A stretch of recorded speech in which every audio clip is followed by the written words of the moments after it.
So one of the biggest challenge we come across growing up as an adult during our school days is maths, and this was same for me as well. So whole of my class and faculty were fearing that I would fail in maths terribly because I used to get single digit marks, but I would get 97, 95 in commerce and business studies and other subjects.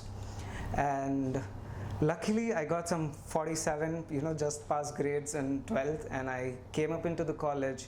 And in our first semester, we had to face it again. We had maths, and we had calculus, we had sine theta, cos theta, which always used to scare me. And but we had a professor like Dumbledore.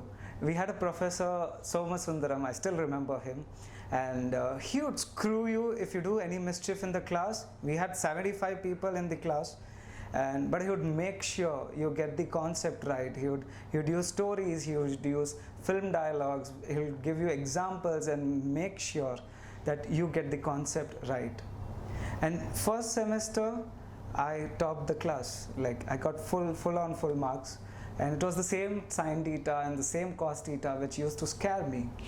And in third year, I started exploring psychology and NLP and mind rewiring and other modalities which gives me insight into human behavior. And I learned few lessons which I'm going to share it with you.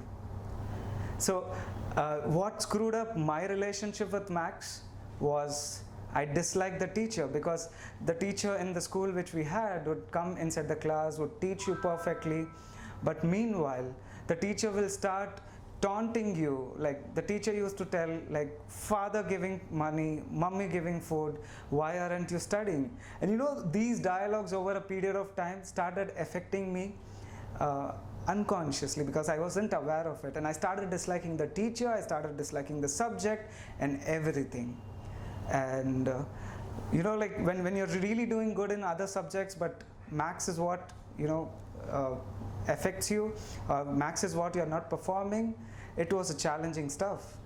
So first thing, if you dislike the teacher or subject, neutralize it and directly work with the subject with a clean slate.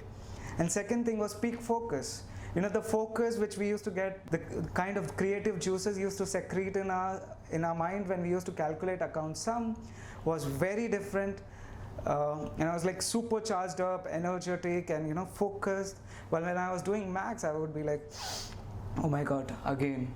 So these are basic fundamentals which create blocks on your path towards learning.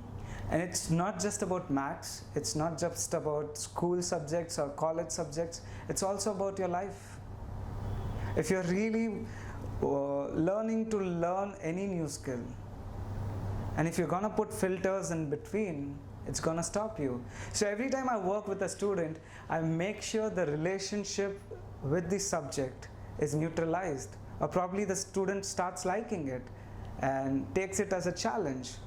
Whereas I also make sure they have peak focus when they are sitting for study. So instead of studying for 3-4 hours together, they study for 15-20 minutes, but that with peak focus.